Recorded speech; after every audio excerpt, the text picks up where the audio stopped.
This is First Gen Xers.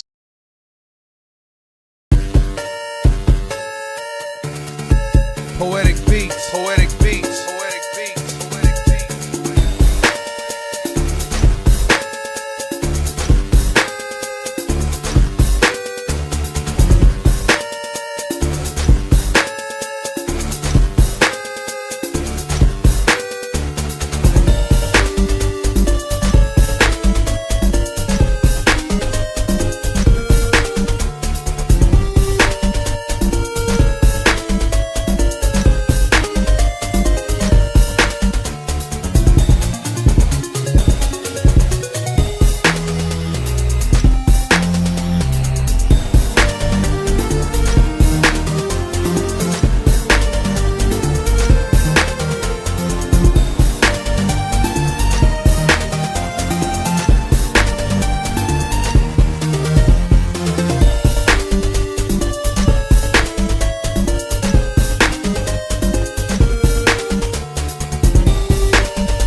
Hello, hello out there in TV land. My name is Dark Lord 100, also known as Double K, K Double. And I welcome you to this week's edition of First Gen Xers presents the Cheap Pop Podcast. Whatever, dude. Like, really, man. Like, what the fuck, bro? Like, he's a lavrist. He's You a getting your Doctor Evil on? yeah. Like, what the hell, bro? Actually, I was thinking of more of an NPR type sound for the show. You're funny. No, be stopped. We are on our way to 1 million viewers. Hopefully, one day. Yeah. One day. Hey, One day, that we're is the going goal. with that, because we will definitely be able to speak that kind of shit into existence, gentlemen. So, yada. All right. Welcome. All right. All right. Yeet. So, as you guys know, we always open up with a hot topic. So, there wasn't really anything jumping off the page for me right now. So, I chose to bring in what is pop culture as well, but is hardly talked about as much as I feel it should be, and that is the Grammys. I haven't, to be honest with you, I haven't even really paid attention to a Grammys since I was living with my mama. Like, I ain't You gonna know lie what? to you. Like, mom was the big fan of the Grammys. She was the one that always put it on. I just came and watched it because I wanted to see what my favorite artist did. But, like, I never, like, got excited and popped popcorn and let's watch the Grammys. Like, nah. Okay. Cue the Simpsons clip. Oh, a Grammy. What were you Okay, gonna say, yeah, Saint? you know what? That's no, because that's like six ways of fucked up. Because like, who really gives? Like, no, seriously, like, who really gives $6 about the Grammys? There's not Like, much to give a damn you know, about and I anymore. mean, I was really not aware that these motherfuckers came on today. Yep, they are on later on tonight. But here's the story that got me, that made me say, you know what, we need to talk about that on the show. We have had this discussion on many of occasions, Saint, before, about one Miss Roxanne Shante, and her earning a Lifetime Achievement Grammy at tonight's show. So I believe she's the one from Roxanne, right? No, No, no. okay. So Well, who is no, she? no. Okay, because well, first of all, Oh, I've Roxanne's actually Revenge. had She was the one that did yeah, the Roxanne Revenge song. yeah. Okay, yeah. Well, I mean, approximately she one of the my for now versus then, with her and Sparky D, Okay. and yeah, Roxanne Shante. I got a chance to have a good interview with her some years ago, and this Lifetime Achievement Award, it's well deserved. Should have been recognition, but our pioneers should be a lot more recognized when it comes to hip hop. Yeah, I mean, I'm not very shitting much on so. anybody that that's deserving. You know what I'm saying? Anybody, especially our pioneers. Yeah, the You have first to do it. artists like MC Shan or or Curtis Blow, the Sugar Hill Gang, those Grandmaster kind of Flash, Furious recognitions. Five. Yep. Yeah, those kind of, Busy Bee, Yep. these Cool Modi, Yep. these are people that should really be getting their flowers in such a way. And I think the Grammys should recognize her because we've already been recognized it. Most of Yeah. us have listened to hip hop, especially during that time. Yeah. So And yeah, like I definitely. It was funny. I was talking to somebody the other day, and I was talking about. I was like, now don't get me wrong. This generation, this younger generation, is not the first generation to like talk negatively about the ones that came before them. It is a generational thing, but I think in this generation more so than any other, there's just seems to be this full blown disrespect for what came before it. And I was saying that because I'm a big sports fan, NBA, right, NFL. I'm in a lot of groups listening to these guys talk about it, but I'm even in a few music groups where guys talk about past artists and stuff like that, and watching somebody call an Ice T track whack or played out or whatever the kids are saying today. I'm too old to know. I should bring in my 16-year-old. She might be able to tell me. I mean, it's Riz. I don't know fucking know what it is. But but like the levels of disrespect. Like I do. I literally read as my eyes burned out my skull, like the scene from Indiana Jones in the Temple of Doom. Some dudes say that LL Cool J was mid. Even at the peak, Oh, even at the peak of his career, LL Cool J was never better than mid. just yeah. Like the level But of disrespect there, like yeah. yeah. who Um, said that? side. It was in one of my music groups on Facebook. It was Let me. random Facebook commenter. I wish. Well, I Yeah. wish I was in that group because I'd shit all over them for saying that LL is mid. Like really? LL's been running. LL was running shit in like 1985. He's a battle rapper. He Yeah. done buried motherfuckers. Man, like So really? Yep. first of Yeah. all, bro, that was a bot. That was that was a bot Probably. designed to Probably. drive antagonistic, engagement. Yeah. Second, sidetrack though, I just found out that there's an episode of Epic Lip Sync where Caleb McLaughlin, Mm, kid from Stranger Things, mm.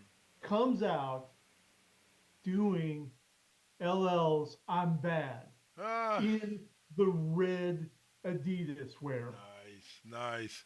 It has been done. If you're talking about lip sync battle with LL Cool Yeah, J and Chrissy Teigen, yeah, it has been done once before. Queen Latifah in her full dress, Yeah, lip sync battle thing did yeah, LL Cool J's "I'm Bad." I believe she was the first one to do LL on lip sync battle.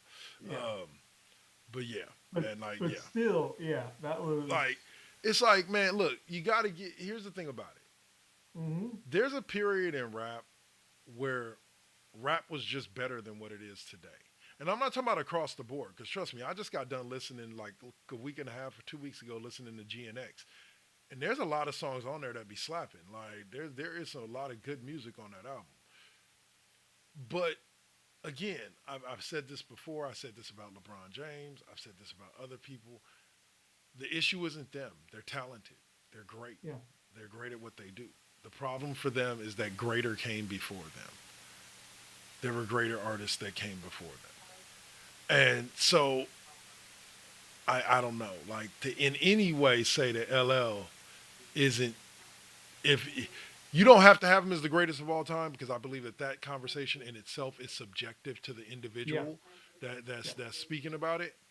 But if you don't have him in that top five, top 10, like I don't know.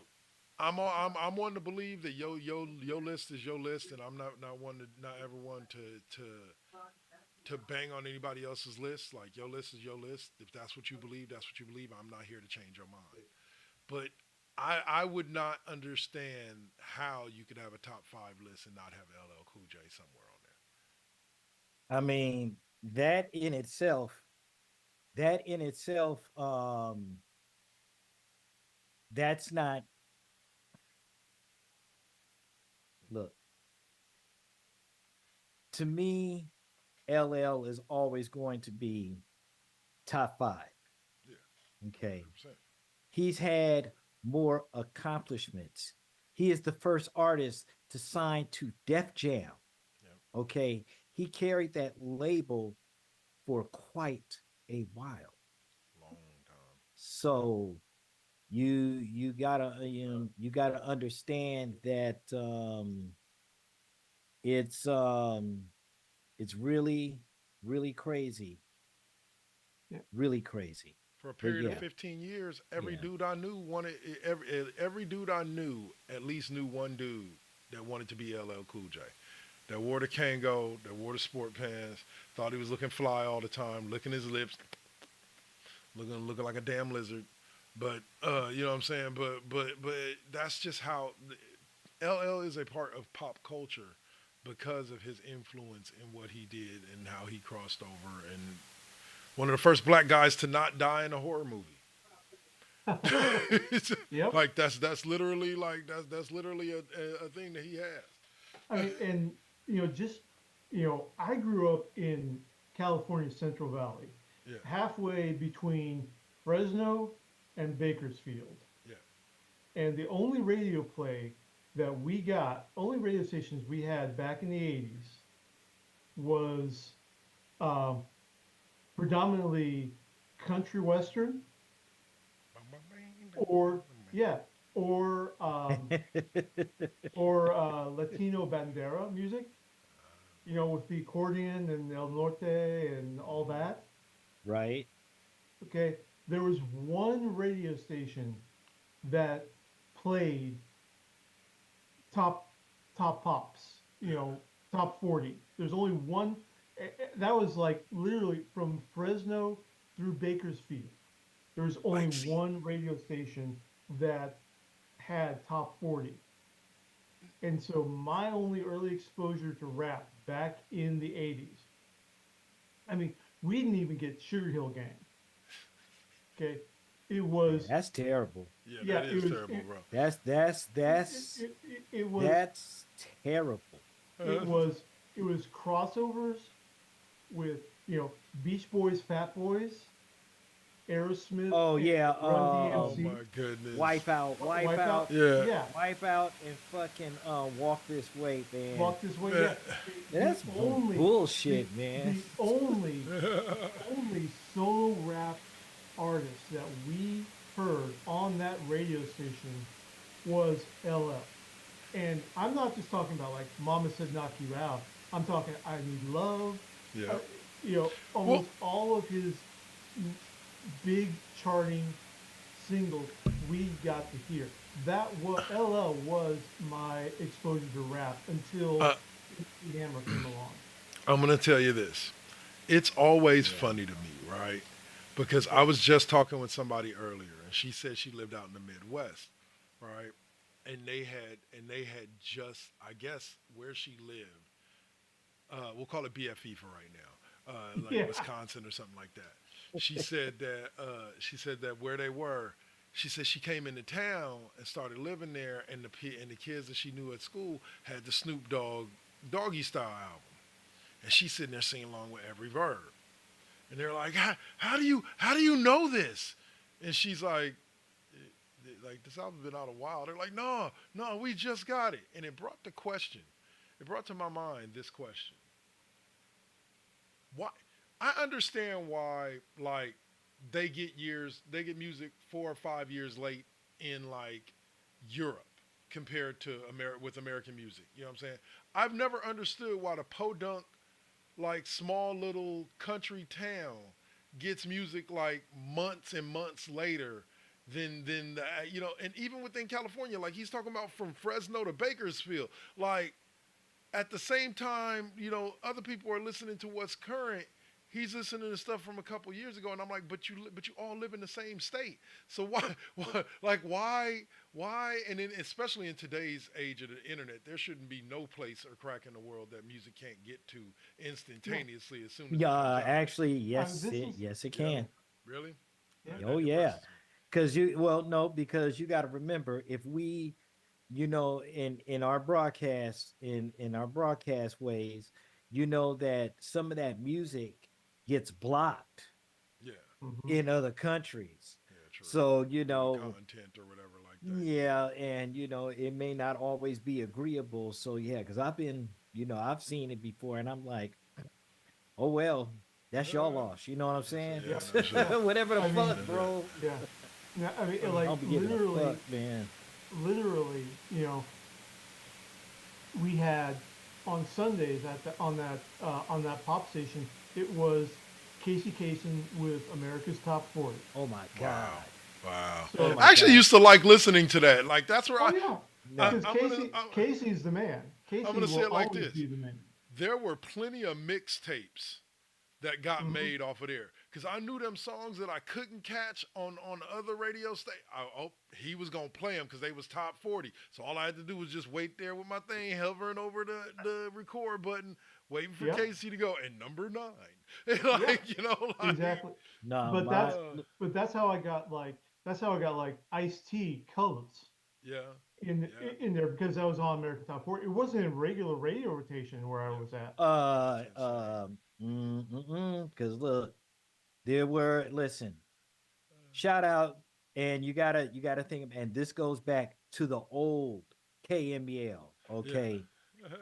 KML, that was especially the songs that were in the Bay Area that were getting played on a local shot, like Richie Rich, and Yep. and those guys, doing that, back then it was worth it. Now, when it came to Casey Kasem, the only time we played Casey Kasem, because gospel in the mornings was either on KSOL or some of those talk shows, yep, that the top Mhm. 40 would be playing on Sunday. And yep, then as soon as you hit it off, you either went to KML or you went to KBLX. yep. And One that hundred was percent. just Yep. 100% true.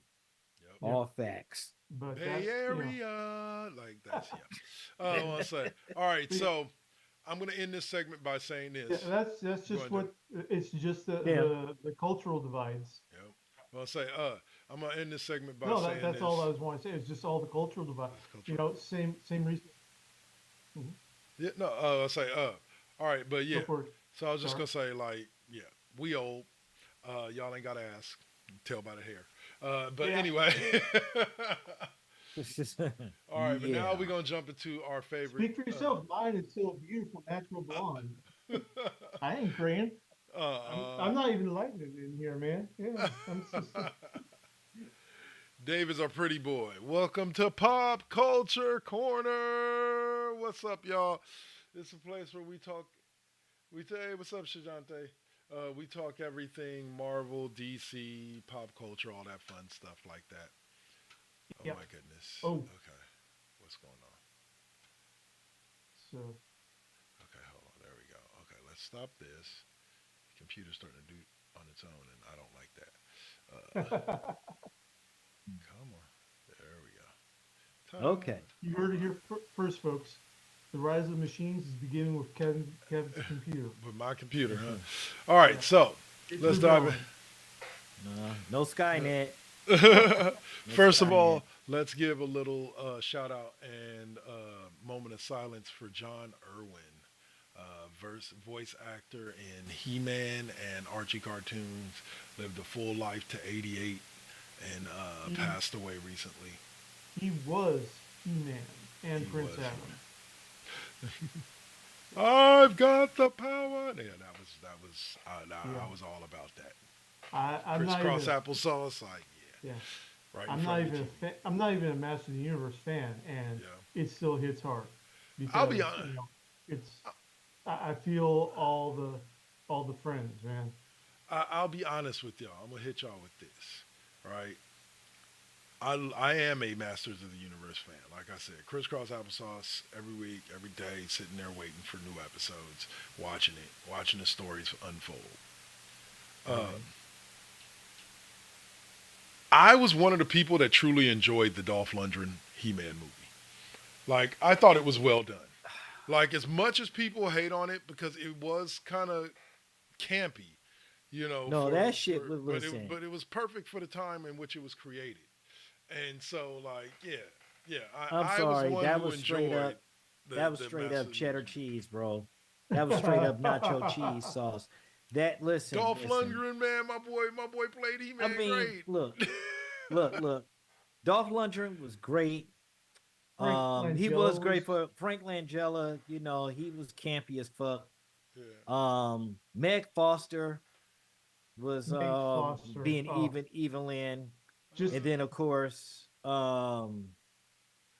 who was that? Wasn't that Courtney Cox that was in this movie? probably. Was it? Was it? Is she old enough to have Yeah, been in that movie? Oh, yeah, yeah. dude, I dancing think in the Courtney dark. Cox. Yeah, yeah, Yeah, yeah. Courtney Cox. You got to remember, Courtney Cox was she was. That's right. She was in the Bruce Springsteen "Dancing yep. in the Dark." That's back in like 1984, some shit like Wow. that.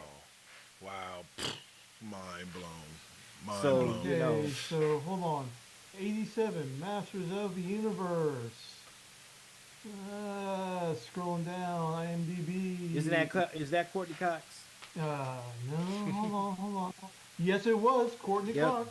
Ding ding ding ding Yeah. ding ding. We have a winner. His memory works. Uh, yeah.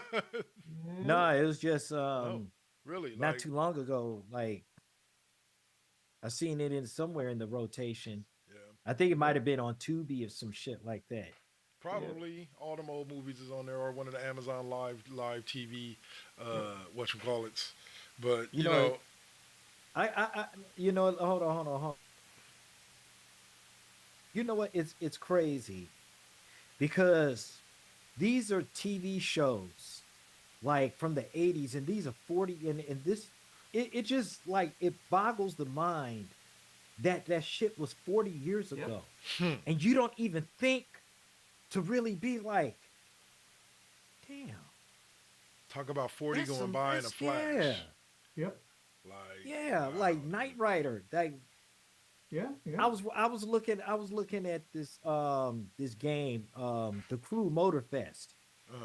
and there's a cop there. You know, they have the Pontiac Firebird, the Trans Am. 2000 with Yeah. with the Trans Am, and it was like Knight Rider, and I look at that shit, said 1982. I was like, damn, man. Damn, dude. Yeah. That definitely makes me feel old.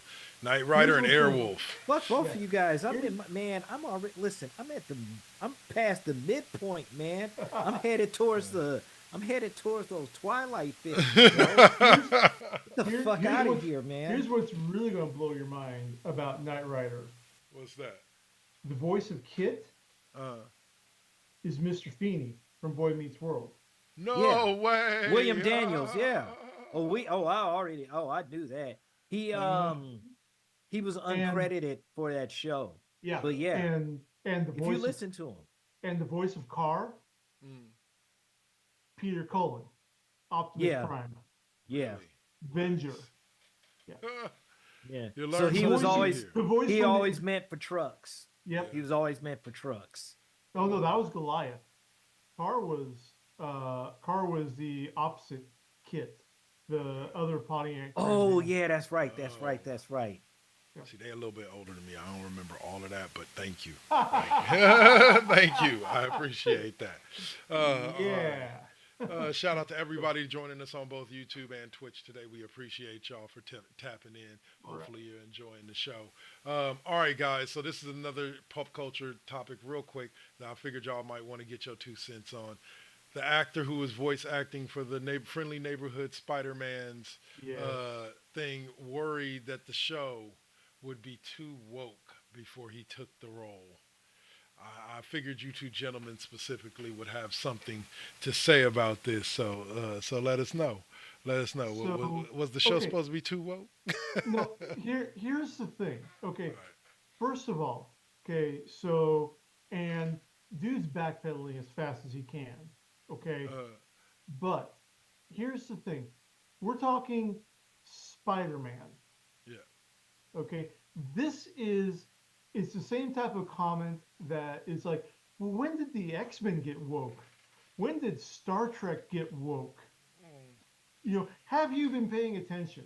Yeah. Do you even know what? I mean, this is a young guy, Yeah. so Yeah. but do you know? I mean, and he's voiced Spider-Man before Oh in my other God. projects. Do you even know what this character is? And two, Oh. two, this is a show where you have Harry and Norman Osborn straight up black. Yep. Yep. This is a show where you have Niku Minoru, where you have uh, uh, the Japanese goth sorceress from Runaways. Mm. You've got a Filipina superhero who's getting a push. Okay. And this show is already woke as fuck. Yeah. And Okay, that's the thing. That's the thing with it is that look they don't know what woke means. They can't exactly. even Most of define the it. people that All don't. they know is that it's something that people hate. Yep. It's something that It's something not to like. I, Yep. there are people on Facebook who are complaining. Wait a second, why is Tombstone black? Oh man. Why is Tombstone black? I can understand a bit of confusion, but if you don't know that Tombstone is an albino black man Yeah. or black kid, and 90s Spider-Man, they had Tombstone full on black, fell into a vat of acid and turned him white, Uh, but still, I it's mean, yeah. Yeah. it's like Saint, I any thoughts? You know, mm-mm, mm-mm. I'm not even walking up that. I'm not even walking up that block. Yeah. I'm All not right. even walking up that block because well, I'm gonna just say this. Look, Disney's gonna keep on doing what they're gonna keep on doing, Yeah. and people are gonna keep on watching when they're gonna keep on watching if they choose to watch it. Yep. There is so much of the woke politics and whatever, and I mean, hey, it is what it is. If you look past it just being a good story without it being so much about this diversity, that diversity, this. Come on, man. It's like Yeah. you're not wanting to look at it for the story, Yeah. but I just don't. I just can't. I can't get with it. It's too much. yeah. It's really too much going on. You know, Like with yeah. with everything. Yeah. I can see what you're Yeah. saying. It, Like, but at the end of the day, the thing about it is here's the one thing I will always say about the word woke that will crack me up. Nobody knows the definition of woke because the definition of woke literally means something different to everybody oh, except for the core people who created the terminology. which So would be Lead Belly back yeah. in the 1930s. So He ended his song Scottsboro Boys with "Stay Woke." stay woke. There you go. All right, so I'm gonna bring up one more thing for you guys real quick that we'll tap on, and then Dave, if you got something Oh yeah. I'll let you run with it. All right, so title reads, and this should crack y'all up. Craven the Hunter officially ends box office run as one of cinema's lowest earning comic book films in history. The film's budget was roughly over 150 million, and it only came in at 59 million worldwide. Yep, Yep. I'll be watching it on Netflix. Yep. Because, and that is because Sony, once again, they managed to snatch defeat from the jaws of victory with Yeah. Spider-Man. Very true. Yep. And um, Craven is supposed to be is they finally got figured out that, you know, banging their head against the wall with this Spider-Verse concept is not going to work. So they're giving up on it, and they're going to be working more closely with the Spider-Man IP with Disney slash Marvel. Marvel, yeah. Here's the thing about it. Here's the one thing that I've never understood about the whole Disney Marvel relationship Mhm. is not to say that any of the Tobey Maguire or the Andrew Garfield movies were bad. They were money So makers. the Sony Marvel Right, the relationship, Sony not, Marvel. yeah, Sorry, the yeah, Sony Marvel. Right? yeah. I've never understood.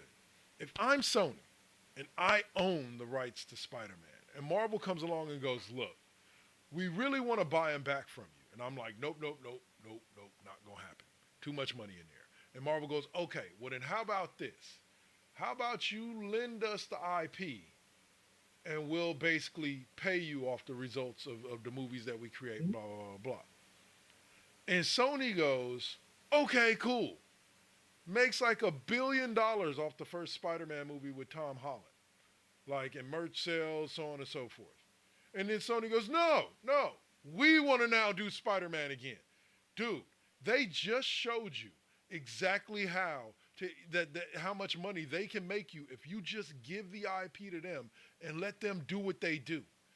You know what I'm saying? Like if I'm Sony, I'm like, nah, dude, this is what you call the definition of a cash cow. Give it to them and watch the checks come in. And we don't have to do nothing but redistribute this money elsewhere within our company.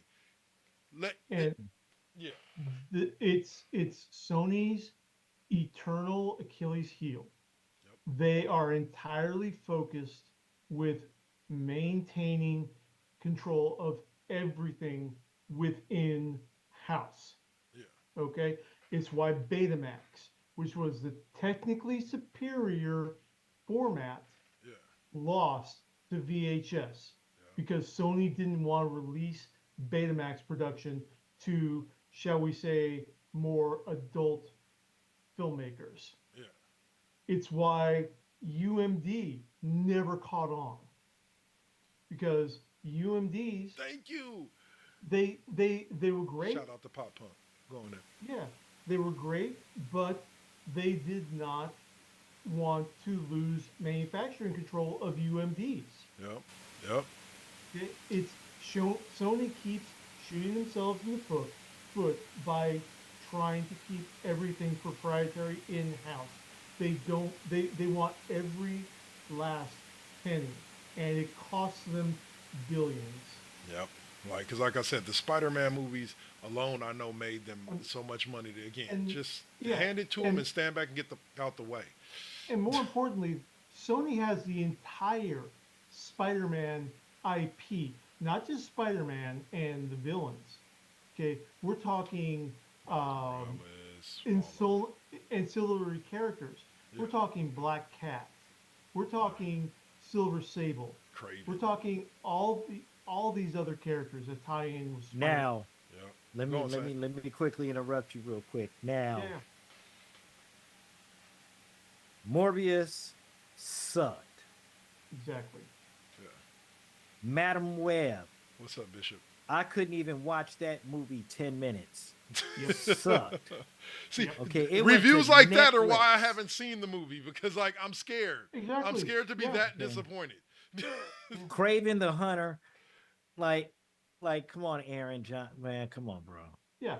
come on, bro. And that's I completely agree with you. And yeah, They yeah, chose literally the bottom of the barrel, scraping around the bottom of the barrel of their IP to try to build their universe with. but now I'm gonna tell you this. I think if they did it with Silver Sable, Mhm. hold on a second. Short You want to staff, see? Yeah. hang Oh yeah. tight. Short staff NY, what's up? How you doing? How you doing? What's good with it? While we're giving You know, shout out to Poe Punk and Lo-Fi Rebel Bishop as well, dropping in on the YouTube side. Straight up. Okay. yeah, yeah, But if they wanted Sydney Sweeney in a skin tight costume, which I approve of, Yeah. you know, Yep, I approve yep. of. Why waste her on Madam Web? Black Cat is right there. no, no, and that's what I was getting ready to say about Silver Sable. I honestly believe that Yeah. if they could do a Silver Sable movie without so much as referencing, I mean, they could probably make a couple of references with Spider-Man, but there's Hmm. so much that they could do with Silver Sable. I Oh mean, yeah. don't get me wrong, man. I'm just like, you know what I mean? But Yeah. Yeah. Yeah. There's yeah, so much because part of the Wild Bunch became was formed up from Spider-Man antagonists, Yeah. Sandman, right, Paladin. right. And it's like I said, those who know about the full extent of the Spider-Man universe understand that Sony never really cracked the surface of what it could have done with that by doing effectively what DC did with the DCEU, which was trying to stick to the primary main characters instead of exploring a lot of the side characters that existed, that which Marvel did. Like Black Widow was a main character in the comic books, but they gave her kind of her own thing as a part of this amazing crew of gods and heroes. They made her stand out just as much. Same thing with Hawkeye Yeah. in group, and I think that they're struggling right now at Sony to tell those type of stories with the ancillary characters in the Well, Spider Verse. with one exception, that is the animated Spider-Verse movie. Yeah, Sony has been knocking them out of the park, but I think that success is the same reason why the DC animated universe, Bruce Timm's thing from Batman the Animated Series yeah, through Justice League Unlimited, it's the same reason why that succeeded. Is that the executives, it it's too low profile for them. it's too, yeah, Right. It's not a high profile live action movie that they want to pin their names on. right. That's Yeah, why. So, yeah. all right, I got one last one for you fellas before we got to wrap up Pop Culture Corner real quick. Everybody knows now, they've made this announcement a while back on X, etc., that they're doing a Scream 7. Most of us have probably already been done with the series like 3, 4 movies back. You know But what? here's what hold on, here's what I wanted to get you guys' thoughts on is that they've announced now that somehow, some fucking way, Matthew Lillard's character is returning to Scream. Now I don't understand, like, how in the name of Tom fuckery do you have a live TV dropped on your head, a cathode ray tube, CRT TV dropped on your head, and somehow you come back 6 movies later? For those of you who don't remember, Matthew Lillard's character in Scream, in the original Scream, dies by having her tip a CRT TV right onto his head. But somehow his character is making a comeback in Scream 7. Okay, okay. Talk about Okay. jumping a damn shark. Let look. That movie jumped the shark 3 movies ago. Okay, let's face it. That's just like how Final Destination, Yes, that number, pack of number fucking 6. movies was just ridiculous. I don't get it. Why have they made 6 Scream movies? Then you have a fucking series, and then you want 7? Man, get the fuck out of here, man. I don't want to see that, Yeah. bro. More I don't want to see that. Uh, more importantly, Bootleg it, maybe. we I'll yeah. bootleg it. Yeah, yeah. You know what? Yeah, I will bootleg that shit. oh 'Cause shit. I'm sure fucking not gonna pay for that. Scream 7. Man, get the fuck out of here. Go on, Dave. More importantly, we are now 10 years without Wes Craven. He Yeah, being a passed away partner. back in he passed away back in 2015. Yeah. Okay, you cannot take what was arguably one of his best codas to the horror genre No. and try to keep Gonna going be a in TV this man, way. huh? Go on, I'm Yeah, listening. it's just it just doesn't make sense. It Yeah. just doesn't work, dude. You need someone of his caliber and genius to keep things fresh. Right. And just like Saint said, is the definition of money grabbing rut. Yeah, because you know what? Because, it makes me think. You had Friday the 13th. You had A Nightmare on Elm Street. Now you got Scream. Thank God. Oh, and then you got Child's Play. Hey. I'm glad Halloween is out of the out of the free, unless they do some extra shit with that. I'll say it like no, this. dude. The show Chucky is No. not that bad. It's not horrible. It's not nearly as good as the original movie was, and none of the sequels were as good as the original movie was. But the show is not that bad.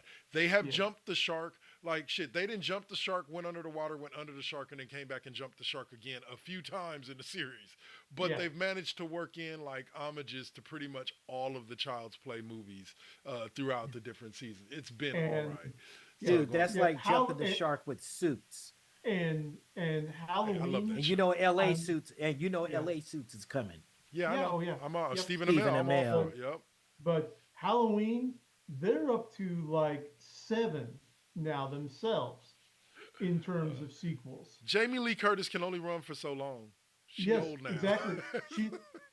She got to get that Activia yogurt in her before she. We're going to get to the final episode of the Halloween movies, and it's just going to be her sitting on a porch like, man, just Michael, fucking just kill do me. it. Just do it, Michael. Look, man. But like, I'm tired of running. Like, you keep chasing me. And then he walks up and hands her $20. Like, I wasn't trying to kill you, man. I was just trying to pay you the 20 I owed you from like 50 years ago, man. And walks off. That'd be a great ending to the Halloween series. Yeah. But no, he wasn't really trying to kill her. It was just him trying to pay her back the $20 he borrowed from her. Yeah. It's I mean. For the butcher knives. Yeah. Yep. All right. I interest you in Ginsu? You know. These knives work great, don't they? You see, slice and dice, It slices, it dices. It makes tons of Julientines. All right, y'all. So we will go to our own first and only commercial block. You guys have no shame. We'll be back. You guys on the have no opposite- shame. We'll be back on the opposite end, probably to jump right into SmackDown Alley, where we can I talk do a little have Raw. one last pop culture. Okay, that we're so gonna we got get one more into. pop culture, and then we'll Yeah. jump into SmackDown Alley to talk a little Raw, SmackDown, and Royal Rumble. Yeet.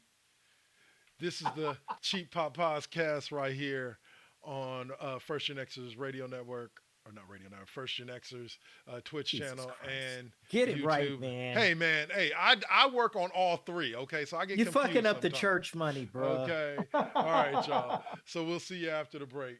Peace.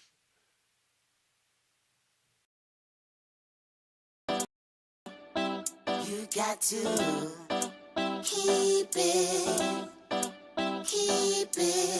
You got to keep it lovely. You got to keep it. You got to keep it lovely. Success comes right after the struggle. I ain't even giving up on whatever I wanted. The tragedies I've seen, I can't even stomach. Most of y'all weak as shit and would've started running. Every time I make it back to the crib, I'm thankful the Most High let me see all of it. Grateful I'm lovely, and I'm being real with this. Please don't judge me, I'ma stay on my shit. I'ma keep a grind mode button, push it, make it do something. No balls for me, cause I'm a loose cannon. I get to choose, camera switch it up, look up a new banner. Keep smoking on that bama.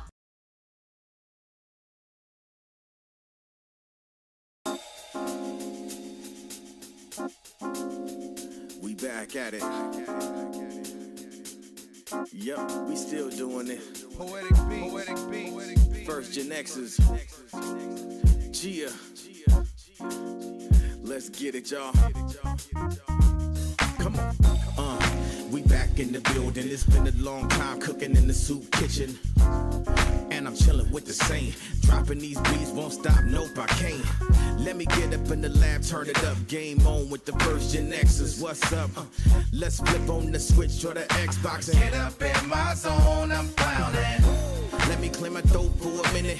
Shout out to my folks while I'm in it. It ain't nothing but love, it's babe business. I really don't know what's so who ain't feeling this. And this is only the beginning. Now versus then, this is something for the chillin'. Poetic got the joints like McDonald's. I'm loving it. It's the first gen. We're now rocking with Poetic Beats. This is the first GenXers production. Get your PlayStations out. Get your Xbox out. Get your Switch out. Let's get it in, y'all. Holla back.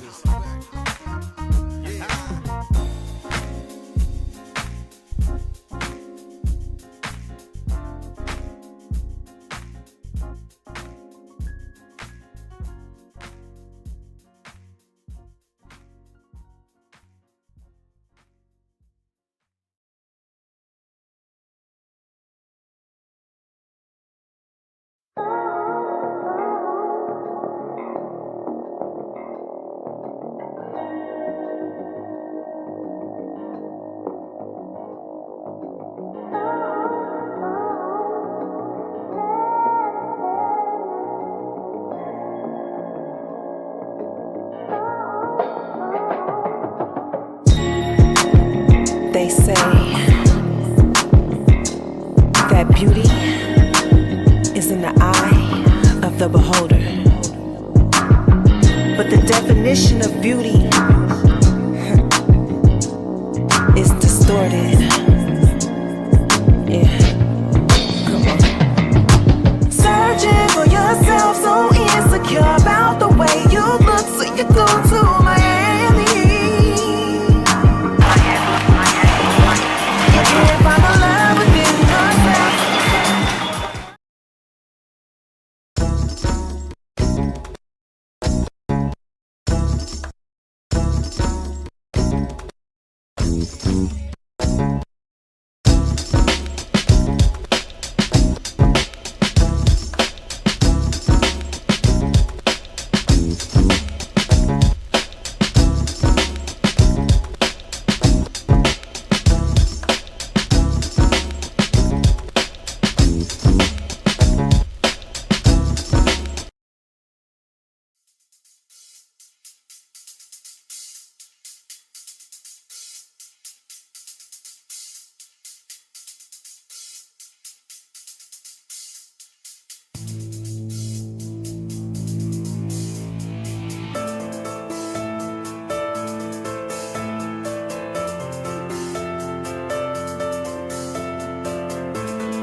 All right, and we are back, y'all. So as you guys can see, we are down one person for right now, but he will be back momentarily.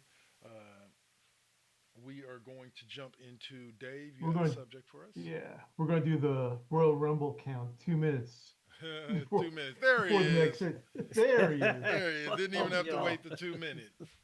All right. All right. Talk to me, Dave. So, last pop culture note.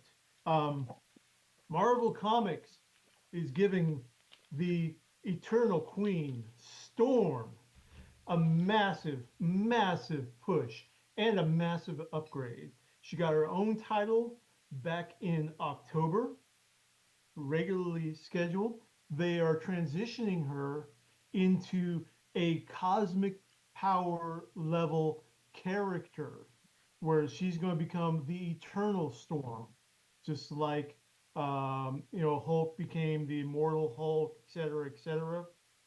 And coming up in March, well, in Storm number 6, we kind of get to see what Aurora got in the divorce proceedings from T'Challa.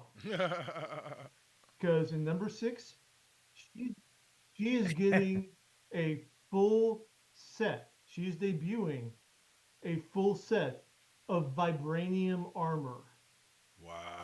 that is inspired by, it's a combination of the Dora Milaje and also Jack Kirby inspired.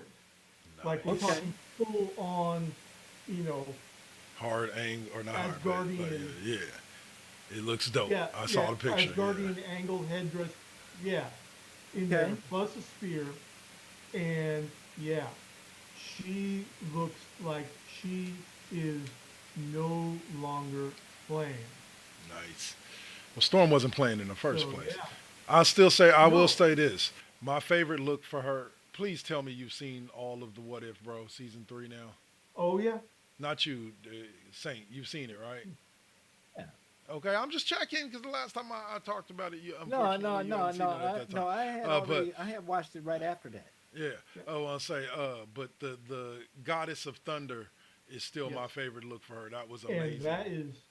that is straight out of the classic What If storyline.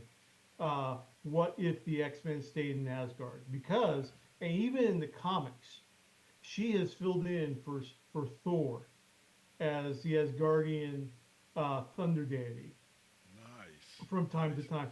I'm down for it. She and Captain America are the only people in the 616 who have been judged worthy to hold Mjolnir. Yeah, no. Well, like I said, I hope one day we see that character brought to life on a Yes. big screen. Maybe it passes a torch somehow, like from Thor to her.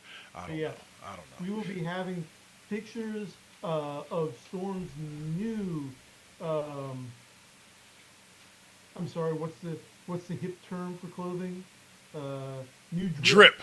New drip. Yes, drip. We will be. We will have pictures of Storm's new drip on our Facebook page, and that is courtesy of the article from AIPTcomics.com. Always a good source. We will Yep. never ever make reference. We will never ever make the drip reference ever again on this broadcast. Notice she said on this broadcast. Gotcha. Well, say, all right, y'all. Okay. So now So yeah. we're just So gonna go moving down Jaboni Drive and hang a left on Know Your Role Boulevard to get to Smackdown Alley, if you know what's good for you. It's the one and only. No, Car, you can't dodge that. Nope, can't dodge it. Saint, Rune Scryer, and me, Double K. We're here again to talk to you a little bit about wrestling. Wrestling, more specifically, the Royal Rumble. 30 Yeah, 'cause entered, that's- one yeah. stood tall. And it was. Here's the funny thing about it. People been complaining, but here Triple H is again delivering us, what was it, a 4-match card. You had the Women's Rumble, you had Cody and KO, you had the 2 out of 3 tag team match, and then you had the Men's Rumble. 4 matches, excellent pay-per-view. I was impressed. So let's open up with the nepotism Women's win. Rumble? Yeah, the nepotism win that was the Women's Rumble, and Charlotte Flair. Charlotte, at this point, I can't claim nepotism anymore. I've said this on the Raw Impact Unleashed. Charlotte Flair has been around for long enough. She's proven herself for long enough. She deserves every bit of drip that she gets.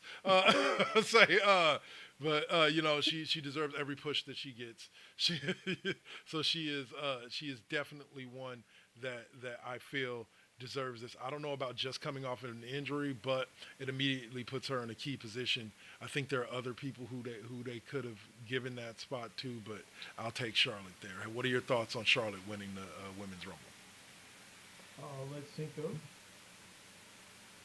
No, it was all right. I definitely knew at that point that she was gonna take it. Yeah. I mean, let's face it, she's back. She's back from a long hiatus, Yep. and I wasn't expecting nothing but that. My only thing is that who is she gonna go after? And I'm Yeah. hoping and praying that it's Tiffany Stratton. Cause that's gonna be one hell of a match. I think That's that gonna that's. be one hell of a match. I think Fuck it's Rhea the. Ripley. I think that it's the better match in the sense that I think Charlotte faced Tiffy one time before she went out with injury. So there's not a lot of storied history, and there's a lot of story that could be told there. I definitely think Rhea versus Charlotte has been done 800,000 times dating back to NXT. We've all seen Rhea versus Charlotte before. There's no need for that. And I believe that Nia Jax is going after Charlotte or Rhea Ripley. So I believe it's going to be Rhea and Nia, and it's going to be whatchamacallit and Charlotte. But congratulations! Like she's come so close in the past. I think she's won one other Rumble, but she's come close. She came close last year before Bailey beat her. So this year she got the job done. I mean, I liked it. I thought it was a good match overall. Mm-hmm. Um, Lots of starting off with the women's. I mean, not just Charlotte coming back, but Trish Stratus Yeah, coming back yeah, and putting No, in a great performance. yep, that's no. No, better yet for me, Alexa fucking Bliss. yep. Alexa That was a Bliss. huge one. Man, We didn't get AJ what? Lee like we thought, but I'll take Alexa Bliss. I'll I take Alexa look, Bliss. I'll take Alexa Bliss all day because I already knew Let me she see was here getting ready now. to come back with the fuck. She was getting ready to come back with the fuckery. And I know she's coming back to Raw. Yeah. Yeah. So I'm really looking Well, forward to that. if she comes back to Raw, then that debunks the entire Wyatt Six thing for the time being, because the Wyatt Six just recently got moved to SmackDown. Mm. So she won't be coming back with the Wyatt Six like a lot of people thought. But hey, I'm all for it. When her music hit, I jumped out my chair. That's my girl. Like I've always admired Alexa Bliss and her career. So yeah, Yeah, Alexa I was Bliss, waiting. Charlotte Yeah, I was Flair, waiting like for that was that one. amazing. You had Jordan Yeah. Grace debut. That was a huge one, Yeah. and she put on a hell of a show. And Lash Legend. Alexa, stop.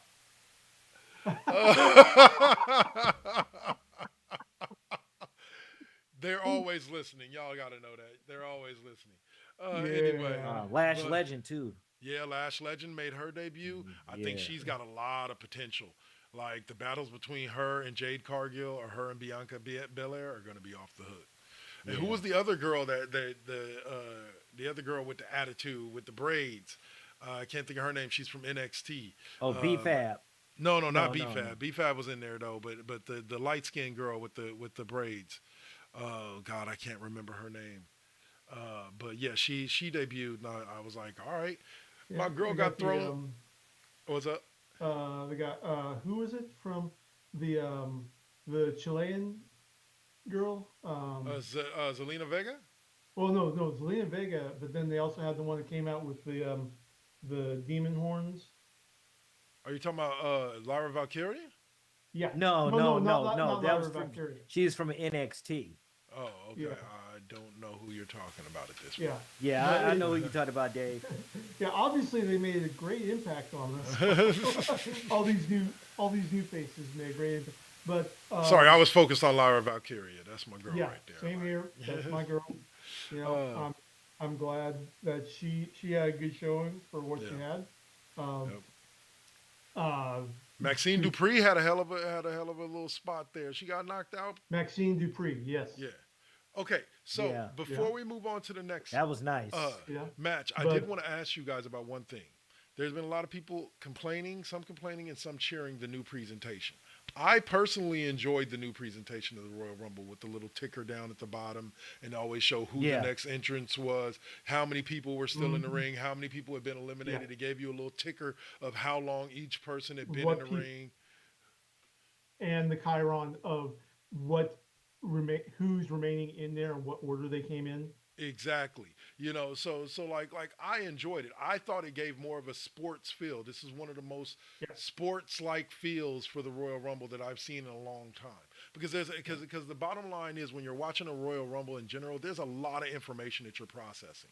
Like all at Yeah. the same time. Who just came in? Has they been thrown out? Well, is your favorite guy still in there? Da, da, da. Like you're processing so much, and this helps you keep it all organized because it's just a little ticker down at the bottom that rotates and Yeah. gives you all the information that you really need. So like, Yeah. bravo to WWE, just like our ticker. Yeah. It was like a combination of watching a live game and Right. having that league's draft going Yeah. at the same time. Yeah, very much so. And of course, on the ticker is the advertisement for WWE 2K25. Don't ever miss out on that. Just in case you forgot. I'll say, but needless to say, okay. So moving on from the men's rumble or from the women's rumble, we went directly into Cody, KO, and Yeah. I like to watch grown men beat out of each other, and that was a match of two grown men beating out of each other with grown man No, stuff. I'm sorry. Like, I'm sorry, and I know that was the finale, but listen, Yeah. when that Alabama slam Fold. came through, I sat there and I said, Yeah. I even before I couldn't say. I was just like, even I couldn't before say that, anything. even before that, it was just pure brutality right out of the gate, Yep. right to the end. You know, when Cody knocked down the ladder, tore off the locking, like 1 minute in, and started beating KO with that. And then, you know, the later on in the match where Cody ripped off the actual strut Yeah. and To started the- beating, yeah, and that was just, oh, there were some falls that were just holy shit, that was dangerous. Oh yeah. Like when yeah. Cody got the backbreaker right on the top of the ladder that was on the mat. Yeah. Yeah, Yeah. when he literally took the angle of that top step direct to the spine. I'm like, that is not a good position to land on. Yeah. And, Not 100%. Yeah. Kudos to both men for amazing performances, amazing sells, and putting their bodies on the line like that. Yes, we did have blood and circuses. The citizens of the empire are very satisfied with it all. Yeah, and I was and like Dark Lord and I were talking about. He was saying that it didn't need to be bloody. There was blood, but it wasn't like your average ECW match bloody. Yeah. Well, there seems to be this need, and I won't mention them, but that other company over there, that every match has to have the Crimson Mask. Like, understand the Crimson Mask between Stone Cold Steve Austin with the match between Stone Cold Steve Austin and Bret Hart, the submission match at WrestleMania, the one that kind of made Stone Cold Stone Cold. The Crimson Mask, that wasn't a regular thing in WWE. That's what made it so special. You know what I'm saying? Like, you don't need blood every match. This match had it, but not until the very end. They beat the holy snot out of each other around that whole arena before finally at the end, Kevin Owens was bleeding. And so like, yeah, it was just another way of having an Extreme Rules match, a ladder match, and not having to have blood in order to be able to tell the story that you wanted to tell. And yeah, you knew that these two men came in and hated each other coming into this match, and they proved that to us. Yeah, you're right. Familiarity breeds contempt. If it happens all it was the just time. an ass beating. That's Yeah. it was just an ass. It was just an ass beating. Yep. And I mean, like I said, It was a I had to slobber stop. knocker. Yeah, and the old yeah, JR. that definitely was, but I mean, because it was like it was so final. Yeah. Yep. It Yeah. was so final, and then Exclamation point in the it form was of an like, Alabama slam. no, no, no, and then I was like, oh, he ain't getting up from that. Yeah, go on ahead and get them belts. Uh huh. Cause that Yep. shit, his shit, that shit was over, man, and that Yeah. Yeah. shit was in my head over and over again because of how he did it. He Yeah. just said, "Man, fuck you." Wow. Yep. Powering out of Oh of the pile shit! driver and going to the Alabama Slammer. Yep. And also there was one other match besides that before we get to the men's rumble. I thought it was a good match. Loved the way that it ended. But you had DIY versus Motor City Machine Guns. They gave us everything we could hope for in a 2 out of 3 falls match. It was definitely a classic. You could tell that those That 4 men were very familiar with each other. And like, yeah, yeah. And that then that guess that what happened? Then the Street Profits slid in.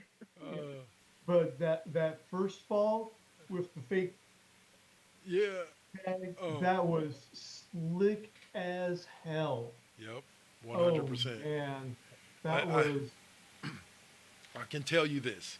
For me, seeing the Street Profits come out and do what they did at the end made my day for this reason. Like, it made no sense. And what I mean by that is, like, DIY beat the shit out of the Street Profits, right? And initial and knocked them out for a while. So why would they come back and help DIY keep their titles? Well, as Michael Cole so kindly explained, so that they could take exactly the titles from DIY. what. Yep, exactly. And that's the other thing that we need to So talk then the about. the Motor City Machine Guns, they about to have beef. I'm Yeah, thinking we're looking at a triple threat match between Street Profits, Motor City Machine Guns, and DIY at WrestleMania for them belts. Either at WrestleMania or Elimination Chamber for them belts. Like, yeah. but that match is going about to bring down the house. That match is But about to bring down the house. Those yeah, 3 teams, oh yeah. and side note, you got to talk about something that Kev talked about. Um, Incredible announcing Yes. from Cole, Barrett, and McAfee. Yep. That was just Joe Tessitore even did a good job too.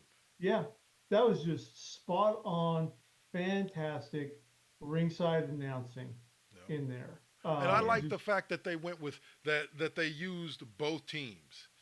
yeah, That they use both teams of announcers instead of having it just be because like remember if you remember back in the day for when they had Raw and SmackDown as 2 different places, they would the announcers would only come out for the matches that involved one were their Raw or their SmackDown, brand. Yeah, their brand. yeah, But now everybody was kind of involved in those mid-match segments, or not mid-match, but in between match segments.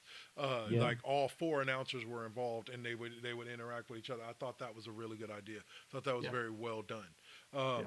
And now to the men's Rumble, and gentlemen, I'm going to be honest with you. I watched about the first 10 minutes, and then I had some other things that I was doing that kind of took me away from it for a little bit, and then I came back and saw like the last 10 minutes of it. yeah. So I missed Jacob Fatu altogether. Yeah. Like I missed his whole thing. Yeah, look, I well, so I did manage to see that kid Logan Paul's friend get destroyed by Braun Breaker. I did manage to Yeah. catch that on video, and yes, that was straight hilarious. Like he took Yeah. it in the only way he could. He let his body go limp no. because Braun was moving entirely too fast. That man moves at about 22 miles an hour in a ring. Yeah, Yeah, when he you just speared kinda that, when he speared, listen, when he speared that motherfucker, it was like, oh yeah, like it was just like you could see Big Papa Pump oh yeah, in like Yeah. the like genetic freak. Oh yeah, yeah, he like it's like, and then Frankensteiner is like, like he's just and I mean it looks really good, but Logan Paul had that shit coming. Yep. Fuck He him. had he had it coming. Well, that one Uh, wasn't Logan Paul. That was his boy KSI or something like that. No, no, no, believe. no. And I was saying no. What? Logan No, Paul? Logan Paul still had it coming. Yeah, he did. He did. He Yeah. still had it coming. Yeah, I listen. I will get I don't in- like that motherfucker, man. I will get I am right there with you. I have an unending loathing for Logan Paul. Not as a wrestler. Yeah. Okay, dude has chops, and not even in the heel. I really hate Ted DiBiase. Yeah. Okay, Ted DiBiase, I've met him at conventions. He's a genuinely good guy. Yeah. Logan Paul is just a straight scumbag, con man, scum of the earth. He's a fucking heel, but that's a good thing though. But no, he's more than He's the heel. one. He's the one you love to really hate. But no, Not more than that. I don't even love to hate him. I just hate him just as a reflection of humanity and his lack of it. He is Terry Bollea without the face mask of Hulk Hogan. He's not even trying to present himself like Hulk Hogan. Hulkamania. Take your vitamins, drink your milk. Da. He's not even wasting time with that. He's just yeah, I'm an asshole. So what? And here's my latest scam. Buy into it. Dude is just human scum. And I think that's going to have a bit of an impact. This isn't your average heel guy to hate. Yeah. Okay. So like I said, but another comment. Who the hell is I Need Speed? That's the kid that got. That got wrecked by Yeah. Braun Breaker. Okay, Yeah. yeah. I mean, like, what the hell? Look, it's and look. Triple and Understand then this. what was so Underst- fucked up is that Uh, Triple H sent him in there. Yeah. That was like, hey, you understand gotta, this is hey, this is all part of the Yeah. deal with Logan Paul and Prime and Logan Paul getting his boys on, Yeah. with his WWE contract. But like, hey, the boy got treated as you would expect the boy to get treated when stepping in the ring with a bunch of grown men. Like, like Exactly. he got completely and utterly obliterated. And So and that leads me to my one serious problem with the Royal Rumble. Logan Paul getting to toss CM Punk over the ring. That was just mind you, after CM Punk had just tossed Roman Reigns and Seth Rollins over the top. exactly, yeah. Yeah. But so that's gonna be a new fight. Oh yeah. yeah, exactly. That's gonna be a new fight, and Yeah. I'm gonna love every single minute of it. Oh yeah. I- He's I'm Ben gonna Rollins get- he gonna get off into his. He's And- really gonna get off into his shit. I think Yeah, we're I'm either telling seeing you. Roman versus I think we're seeing Roman versus Seth at WrestleMania, or I think we're seeing Roman versus Seth at Elimination Chamber, because those two stomps were meaningful.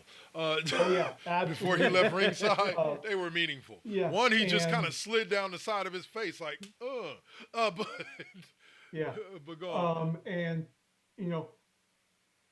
now, real talk, no disrespect to the man, to the legend, because he is one of my favorite pros working right now. Rey Mysterio, love the moment that he had with Penta right from the start. That was fantastic. They gave us like But- 2 minutes of lucha Yeah, from but- two of the best. Yeah. But Ray, I'm telling you, keep the shirt on, because I just noticed this last Monday night. Ray, your chest tattoos make you look like you're wearing a lacy bra.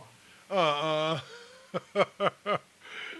am You heard it sorry. here first, And folks. you will never unsee that. Yes. Image. Yes. 100%. All right. Just go full Azteca on your shirt, okay? On your chest, man. Just take it all the way down, because that I totally understand it. I respect it, but the shape that you chose out is not doing you any favors as you age, my man. All right. So now let's get to them final four. Well, final three, because after Punk, Paul, Rollins, and Reigns were all eliminated. Like boom, boom, boom. It came down to boop, boop, boop, boop, boop, boop, boop, John boop. Cena. That And- was Yeet, Jey Uso. Yeah. And that was a back and forth that I will say this. both men gave us a show. Like Yeah. that was a hell of a back and forth. It was super fun, and my favorite part of it all is Cena standing on the ring ropes after they both kind of sit there, and he looks at Jay, and then he looks at the floor with all this surprise, and he's like, and he looks back at Jay, and it was classic Cena in a moment where I needed it. What I like, and then of course we know Cena picks him up for the FU, drops him in the ring. Jay pushes him off the ring apron, and I love that moment. That moment, and whoever that cameraman is, Triple H, give that mother bonus. That cameraman that caught that scene of John Cena standing there and realizing he's been eliminated, and Jey Uso laying in the ring and realizing he won at the same time, and both of them just kind of stand there frozen and sit there frozen for a second, like, is this real? Like, before he, like, Jey Uso's like, yeah, and did it. And yeah, man, yeah. And Cena gave us acting to a T, and just, it was an amazing moment to me. Yeah, and fantastic, because the Rumble opened with respect Yeah, between the established and the new, yeah, with Penta and Rey Mysterio, and Yeah. it ended with respect between the established and the new, with Cena and Jay. yep. Like I said, Jay's not my favorite. He's a little bit too, clownish, childish for me to enjoy, but I ain't mad about it. I ain't mad about it either, because Yeah. he's listen. He is from the Bay, Yep. Yeah, and that's it. yeah. Here's the thing about it. Straight from the And city. I'll say it like this. Jey Uso earned this. He has been one of the hottest, not Exactly. just by being hot and them striking when the iron's hot with them. Jey Uso earned this. He has been in the WWE for, what is it now, going on 15 60 years. He Yep. did the tag team thing for a while. You know what I'm saying? He did the stable thing with Roman for a while. Now it's time to give him his shine, because he definitely deserves it. You know what I'm saying? And I think this is going to lead to him and Gunther at WrestleMania.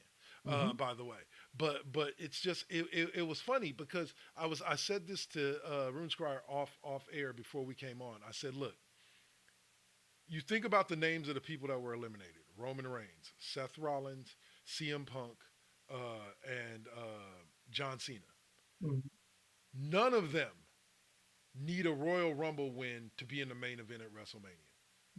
Their status alone will walk them directly into a championship match at WrestleMania. All they literally got to do is ask for it. Yep. You know what I'm saying? If they win the Royal Rumble, it's to tell a story that as to why they're in the main event. But they can be in the main event. Jey Uso is just about at that level, Mhm. Right. but he's at that point where he needs a Royal Rumble win to make it He make needs sense to- why he's in that championship match He and in the needs main to event of push. WrestleMania. Yeah. So they gave it to the right guy. Jey Uso Exactly. is one of the hottest solo stars right now. He kind of capped off the Bloodline storyline with the win at Survivor Series, and now it's time for him to launch off and do his own thing. And Yeah. this is the beginning of that. I cannot And- wait to see that. And Right. like Dark Lord said when we were talking offline, CM Punk can still headline WrestleMania, Oh, yeah. because it's not like it was in the old days where it was just single pay-per-view night. Yeah. They've got this spread out to 4 nights. Well, 2 nights. Every 2 nights. single- Saturday, Sunday night. Oh no, but they're also advertising it's going to go into Monday. Well, They're yeah, doing it- SmackDown, the Friday they're doing SmackDown it- before it, They're and doing it from Friday through Monday. Yeah. So it's possible for CM Punk not to be the title card on the title card, but Yeah. he is possible for him to be a title card for one of the other nights, By the way, just so y'all know, especially Raw. right. What I predicted to be was that what it'll be is Roman will win the Elimination Chamber. Like somehow, some way, Roman will win the Elimination Chamber, right? And it'll be Roman versus Cody Rhodes for the Universal Heavyweight. And CM Punk's favor to Paul Heyman will be to get him inserted into that match, making it a triple threat. So I think we're either looking at a triple threat or a fatal four way for the WWE title involving somehow Cody, Seth Rollins, Roman Reigns, and CM Punk. I think it's either going to be a triple threat or a fatal four way for that. But we'll see how that works out. That would blow it out. Yeah. Yep. All right. So last topic before we move on to video game reviews is somebody is finally. He's already been inducted as a member of, I believe, Evolution and DX. Okay. Now he's going in solo. And it was announced this week that the first member of the WWE Hall of Fame class of 2025 is the Game, Triple H. He was told by two of his best friends, Shawn Michaels and The Undertaker, at a WWE press conference at the home office, the TKO home offices. So I think it's deserving. A lot of people are like, oh, there's 8 million people that deserve it before him. I think his contributions in ring, on screen, and behind the scenes more than deserves this induction. And I'm glad that we'll get to see him go in, considering, like I said, he'll never wrestle again. Triple H's retirement isn't one of those where we'll see him come back again. Because the injury is so fragile that like one wrong bump and he could either have another heart attack and die, or he could be paralyzed. Like, he's good. He's got too much to lose. That's why he transitioned to a backstage role, and he will stay there. So I think this is long overdue. He should have been inducted the year after he retired. But here we are now. So, gentlemen, your thoughts on the one and only Game going into the Hall of Fame? Well deserved. Yep. I mean, we Well, really can't add anything more to it. Yeah, well deserved. And especially for us that really paid attention to the Attitude Era, you have to go figure. He had the greatest staple of all time. D-Generation X. I don't care what anybody says about any other staple. D-Generation X changed like a lot of shit, especially when they did the rush on WCW. Yeah. They had some great moments. Man, when they showed up there, and then the dropping buses, changing the headquarters and all of that, DX has had great moments. Yeah, I think in terms of changing the industry, yes, you're absolutely right. Yeah. I think in terms of talent, I would go with the Four Horsemen. As far as pure in-ring talent, I can see what you're saying. But I would say that Team Angle would rival that. Yeah. Shelton Benjamin, Charlie Haas, Kurt Angle, And speaking of the Rascals, Eddie Guerrero, Chris Benoit, Dean Malenko, But go ahead. Speaking of Kurt Angle, beautiful shout out to him in the Royal Rumble, showing him in the crowd with his daughter, and the fact that he gave his daughter was wearing his 95 World Championship and his 96 Olympic gold medal. The fact that he has never taken that Olympic gold medal out of its packaging until he let her wear it.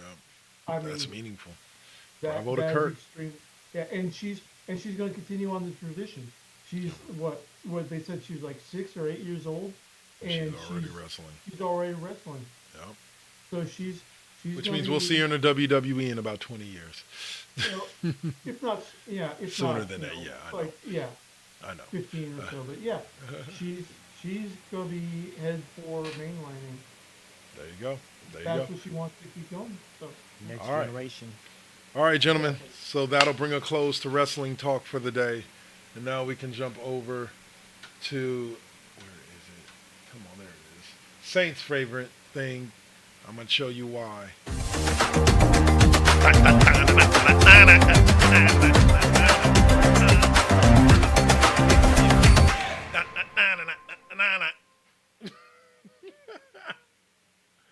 And you can see by that man's look on his face that was specifically for him. Welcome y'all to. just give me the bullet right now. Just give me the bullet right now. Oh. I'll take it. All right, gentlemen, I'll let you take the forefront on this one. Any video game news for us there? Yeah, so today, well, I will say this. I recently discovered this afternoon that I turned on to my PlayStation, and behold, what do I see? Forza 5 Nice. on the PS. Nice. Like, wait a minute. PlayStation. But see, here's the thing. This is the first Microsoft game coming straight over to the PlayStation. So, and this means Kind of like MLB the Show going to Xbox. Yeah. Well, no, but this has been talking about it for a while. Hold on.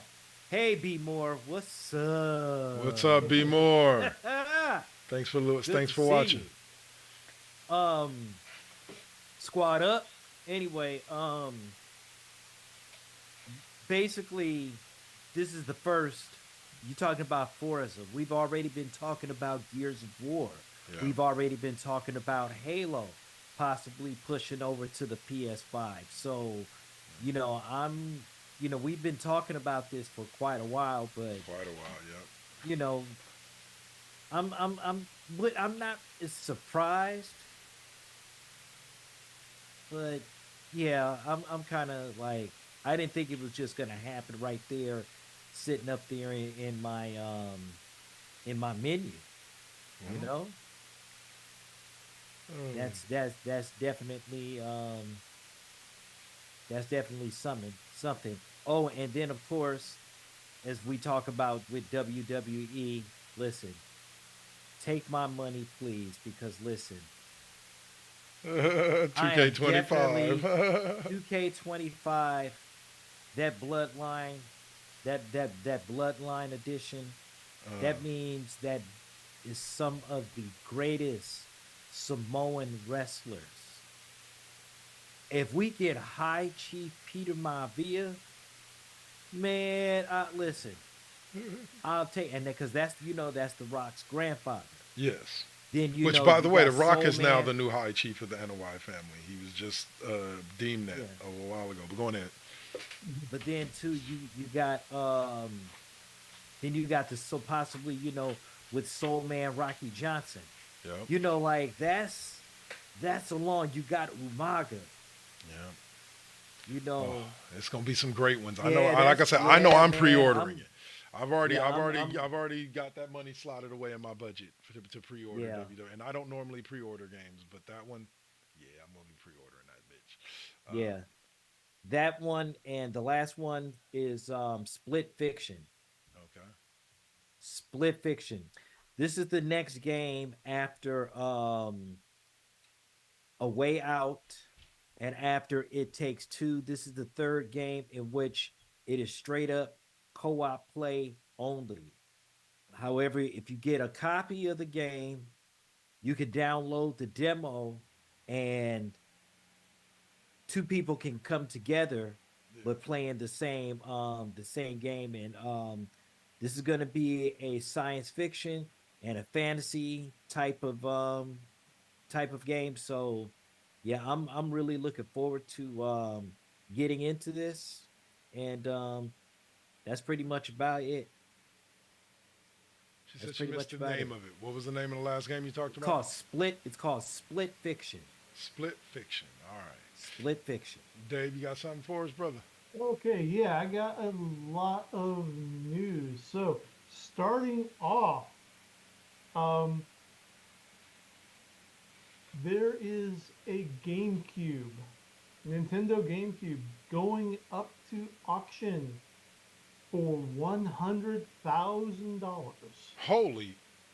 Now, before you start going through the attic, storage unit, everything like that, this is one of the few remaining prototypes of the Nintendo GameCube. Oh, okay. Okay. That makes sense why it's going for so much. Then. Yeah, $100,000. Hey, you know what the thing about it is? Prototype? It's one of the prototypes. Yep. You know what the thing about it is? Somebody will pay it. How do I know I that? know, like, Because damn. somebody You paid right, like more three damn. point two million dollars for Steph Curry's rookie card. Yep. Like, Yep. like if somebody will pay that much for a car for a piece of cardboard with Steph Curry's picture on it, I'm pretty sure Dude. they'll pay 100,000 Dude. for a game pass. Dude. Yeah, or Post for a game. Post Malone. Uh, Post Malone paid $3 million for a one-off Magic the Gathering card that was made a couple years ago for the Lord of the Rings. They did a special deliberate misprint of the One Ring card. It was slightly the printing was slightly off. So you know how it looks like when printing when the color is not off, you kind of got like the red, green, blue overlays on it. Yeah. So that was a deliberate misprint. Post Malone paid $3 million out of cash on the barrel to the dude that found it in his pack. And now nobody else will be able to buy that Nobody car else- for anything less, because if they try to buy it off him, he's gonna want at least what he paid for it. Oh, he's never gonna get it because he's a Lord of the Rings nut. Oh, Yeah. But okay, so on to more realistic stuff. Sony, which we just finished trash talking Sony's stupid business decisions to keep things completely within their own company wheelhouse. Yeah. They are deciding that there's going to be new in-game content for PlayStation games on PC.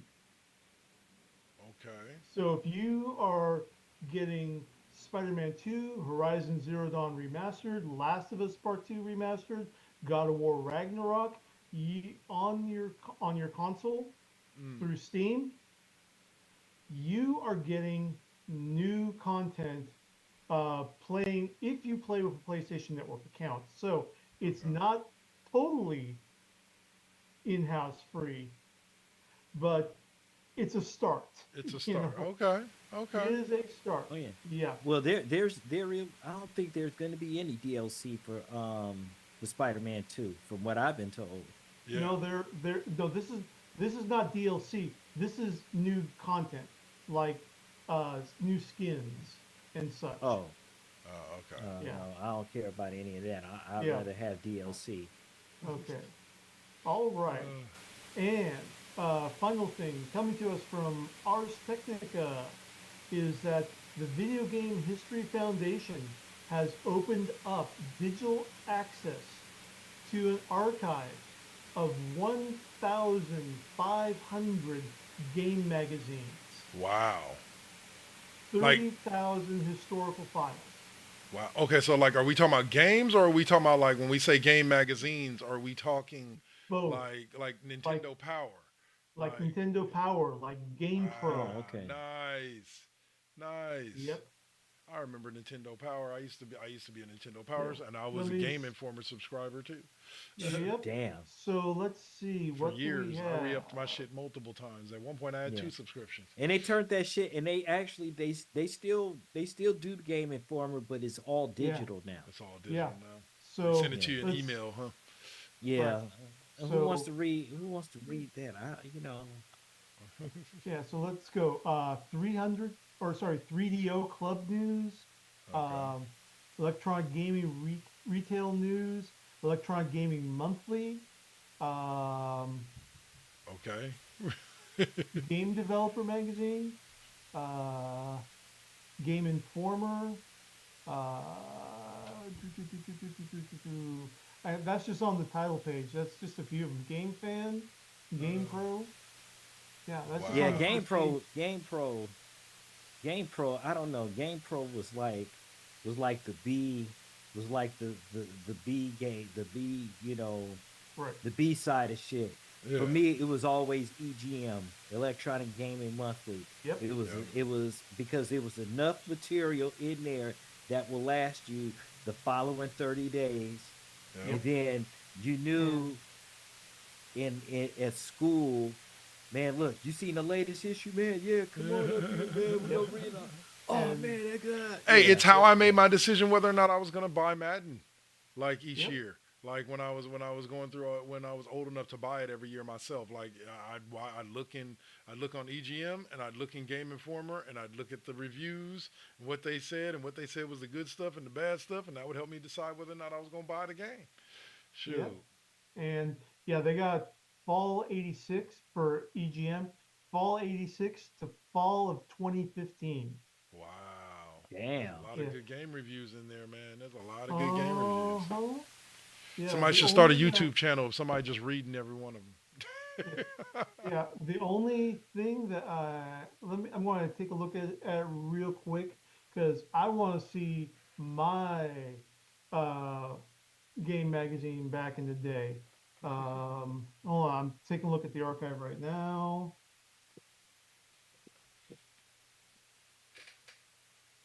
Oh my gosh, they actually have it. They have Enter the World of Computers and Electronic Games Wow. from 83 to 85. Now, Damn. this was back before they had console stuff in there, but the cool thing about Enter was that in every game, not only upcoming games, game reviews, all the stuff you get from magazine, but they actually had code for basic programming in the basic language. Yeah. Well, I was gonna say like a So lot of I was. Go ahead. you could write your game of the month on your computer with Nice. that magazine. I'll say like I was telling my daughter, I was like, yeah, y'all think DLC is bad? I was like, back in the day, we used to have to type in the last few lines of code to get the game to start playing. And she's like, "What?" I was like, "Yep, I remember doing that with my dad with the Atari. Like, you used to have to sit there, and you had at the back of the instruction booklet was the last few lines of code. You had to type them in perfectly. And if you did, poof, you had a game. If you didn't, fuck, you had to figure out where that period was or where that little And dash then you was had to that you start missed. that shit all over again. Believe you me, I had a TRS 80. Yep, yep. And yeah, Thing. Oh that my shit was fun. god. That shit Yeah, was But fun. that but that's yeah, what got me in it. That's what got me into gaming though. Yep. you slide in the disc or pop in the tape, and then you had to literally type in the command to access the program. It wasn't plug and play, Yep. you know. I Wasn't plug and also play. remember. With the big ass floppy disk like this. Oh yeah, I the also 5.5. remember the tape player.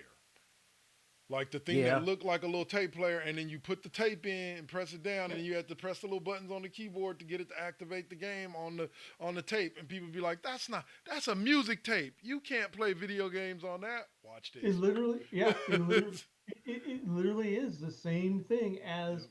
your standard cassette tape, Yep. and that was the Commodore storage method. So That was off the hook. It was fun. yep, Last tech thing. Do y'all remember zip drives?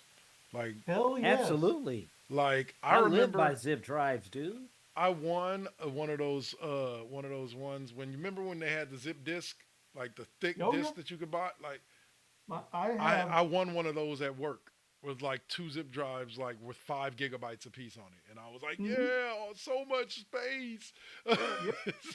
Dude, I have a library of Yeah. zip disks. I still have my serial port zip drive Wow. in Damn. storage. My buddy worked for iOmega, that company. Um, Yep. I have literally CD. I transferred stuff from CD-ROM to zip drives. Wow. So yeah, I've got my zip drive archive in storage, rotting away. Same thing here. Like I got that thing in the zip drive thing with the zip drives in storage.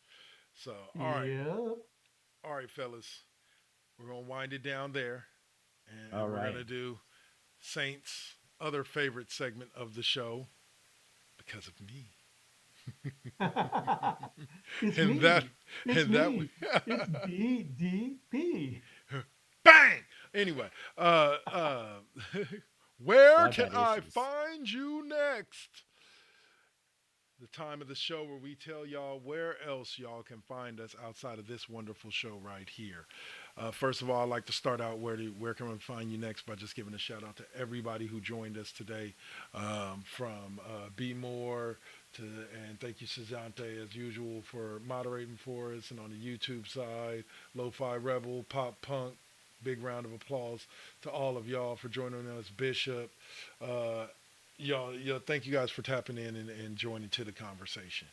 And short staff NY. Short staff NY as well. I figured I Yes. missed one. So we'll start with you, Rune Scryer. Where can we find you next, sir? Well, I'm going to be try to be back on tonight. As those of you,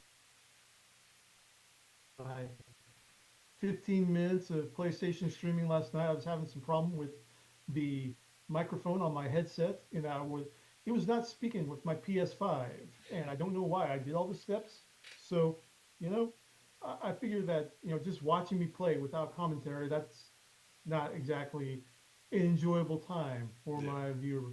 I demand quality of myself and the product that I put out. Go for it, man. Yeah. All right. So I'm going to try. I'm going to try again tonight with the PS5. This time I'm going to stick to the schedule, which would be Marvel's Spider-Man, starting that off Nice. from scratch, including DLC, and weekends on night shift are going to be PS5. Middle of the week, Wednesdays is going to be PS5. So Saturdays are going to be Horizon Zero Dawn, going through that, and the Frozen Waste DLC, straight through to Horizon Forbidden West and the Burning Shores DLC. Sundays is going to be Marvel's Spider-Man plus DLC, moving directly into Spider-Man 2 with whatever they're putting out. Okay. And Wednesdays, we're going to get into, finally, the legendary Baldur's Gate 3. Awesome. Join me as I figure out if I really want to romance the druid that's going to lead to the gay bestial sex. All right. Saint, you're up next. Yeah, things are like, what is this fuckery? Yeah, because well, it is what it is. All right. Yeah. So, of course, I'm not streaming Sunday or Monday, but Tuesday, of course, is MBT Deuce, and we stream on both Twitch and Kick. I will be back to gaming on Wednesday. I think I'm going to be probably doing Capcom Wednesdays, or I'll be doing fighting game Wednesdays. Not really quite sure, but we'll definitely be trying to get it done and make it happen. Okay. And then of course on Thursdays, hopefully we will be getting Now versus Then up and running. If we get everything done this week, that's what's going to happen. And then the following Monday will probably be, hopefully we'll be getting a preview of maybe Sugar and Spice. And no, that'll actually be in 2 weeks after that. A little right after Valentine's Day. So All right. yeah, So let that's me what they have coming up. count the Right cookies. on. Yeah, that's coming. Right Yeah, on. Right on. we got a lot of good stuff that's coming our way, and we're like I said, we're expanding out on different platforms with Twitch and Kick. The NVT Deuce episodes will be broadcast live on Twitch and Kick, but the episodes will remain on Kick. Okay. So All right.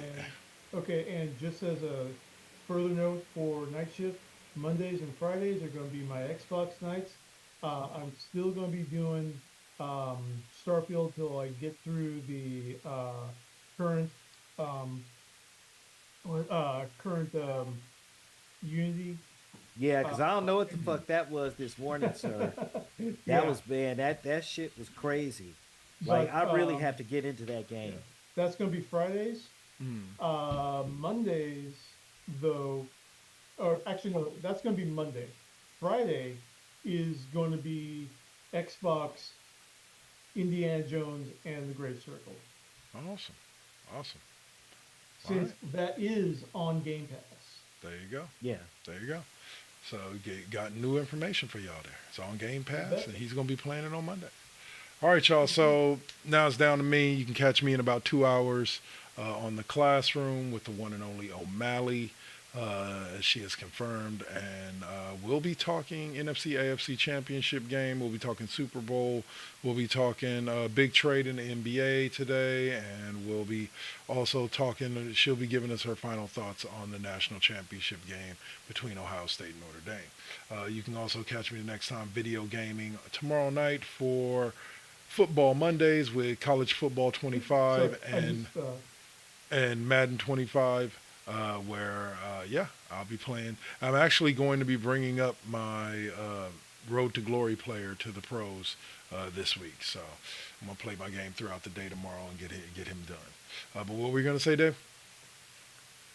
I was just going to say I was chuckling because it's like I've noticed the dude on the WWE broadcast for Raw and Royal Rumble last night, dude trolling, saying, natty or not, it's still 1,000. Yeah, the guy with he's actually been at like the last 6 WWE events. He's in the crowd. He holds up that exact same sign, like 6 major events, and I love it because I'm a Michigan fan.